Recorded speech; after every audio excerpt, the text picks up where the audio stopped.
салом мухлисони Барселона ва канали Барса ТЖ. Шикояти Лапорта оиди қазовати доварон, нишондоди хуби Тер Штеген дар Ла Лига, ҷалби 4 бозингари нав ба Барселона, Гризман бозингари Атлетико ва бозгашти Иньеста ва Барселона мавзӯи асосии навори имрӯзаи мо ба ҳисоб меравад. барои дастгирии канали мо танҳо лайк ва обуна шудани шумо кофӣ аст. акнун бароят чинеду тамошо кунед. Барса бозии ҷавобии муҳиму ҳалкунандаро бо Интер дар Камп Nou баргузор мекунад. Натиҷаи бозӣ тақдири дастаро дар мавсими ҷории Лигаи Чемпионҳо ҳаллу фасл мекунад. Барселона Интер шоми 12 октябр. Дӯстдорони футбол метавонанд аз хизматрасониҳои шарики мо 1x истифода бурда ҷолибияти рақобатро боз ҳам бештар созанд. Дар 1x регистратсияи осон ва пардохт аз тамоми гӯшаи канори дунё, вале муҳимтар аз он бонус то $100 бо промокоди Барса TG. Силкаи зарури дар комментария. Ба ҳама муваффақият.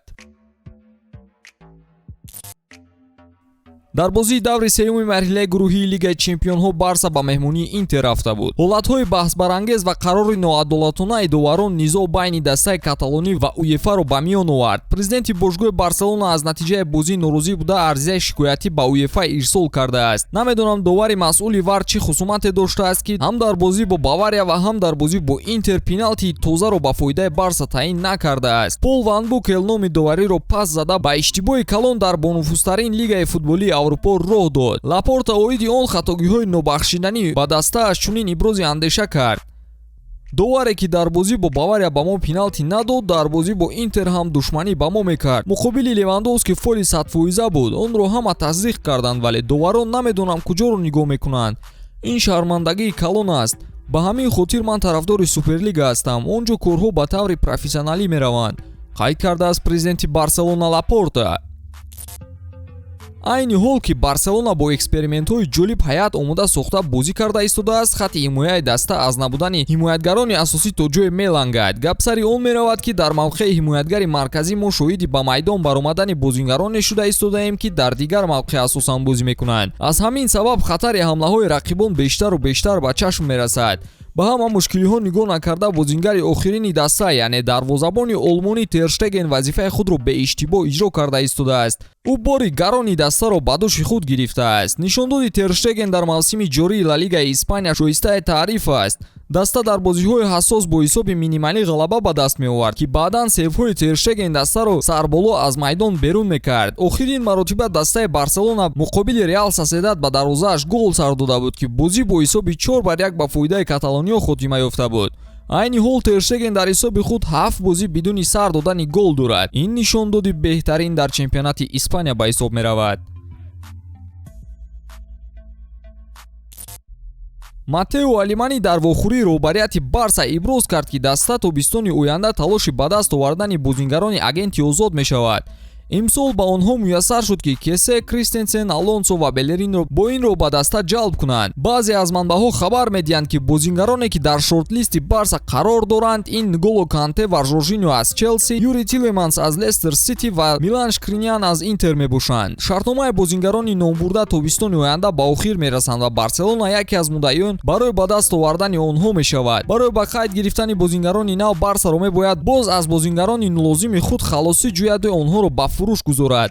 таваҷҷӯҳ бештар ба пурра сохтани хати нимҳимояи даста равона шудааст. шояд дар ояндаи наздик мо тарки даста кардани Бускетсро бинем, зеро ба ӯ диққати дастаҳои амрикоӣ рӯз то рӯз бештар шуда истодаанд. намедонам ин хабарро чӣ гуна гуфта оғоз кунем. Барса аз бозингари дарди сараш халос шуд ё Атлетико ба ҳадафи худ расида Гризманро билохира ба пуррагӣ харидорӣ кард. дар ин бобат ҳар ду ҷониб расман иттилоъ доданд. аз тобистони қаблӣ то ин дам Гризман дар сафи мадридиҳо ҳамчун бозингари иҷроавӣ бозӣ мекард. ҳамлагари 31-солаи фаронсавӣ ба дастаи Атлетико то охири мавсими 2026 шартнома бастааст. қаблан хабар дода буданд ки маблағи ин гузариш 20 миллион евро ва 4 миллион ҳамчун бонус мебошад. Лапорта ҷузъиёти бештари ин трансферро чунин шарҳ дод. ҳамааш расмӣ шуд аллакай. мо аз фурӯши баъдии Гризман тақрибан 40 миллион евро фоида ба даст хоҳем овард. агар Гризман баъди ҷоми ҷаҳон ба Барса бармегашт, боз аз ҷиҳати молиявӣ моро фишор медоданд ва даста зарар медид. ба Гризман дар оянда барору комёбӣ хоҳонем. бозингари дастони Барселона легендаи бошгоҳи каталонӣ Иньеста ки ҳоло дар дастаи Висел кӯби ҳунарнамоӣ дорад, дар суҳбате ишора кардааст ки хоҳиши ба Барса бозгаштанро дорад. Гап сари он меравад ки Иньеста баъд аз 1 сол вақте шартномааш ба анҷом мерасад ба хона, яъне ба Барселона баргаштанӣ аст. Ман бо хурсандӣ ба он ҷо бармегардам. Барселона хонаи ман аст. Ба кадом сифат баргаштанам то ҳол маълум нест, чун мураббӣ ё директори варзишӣ ё ягон вазифаи дигар.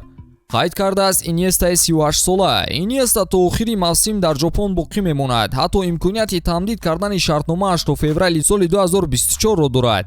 вале бинобар иттилои баъзе аз хабарнигорони испанӣ Хави мехоҳад ӯро ба ҳайати мураббиёни даста ҷалб кунад.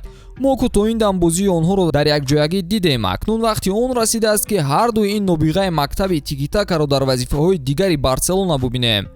ин буданд он ҳама хабару навгониҳо оиди бошгоҳи Барселона. пайгири мо бошед то наворҳои ҷолибро аз даст надиҳед. хайр дӯстон.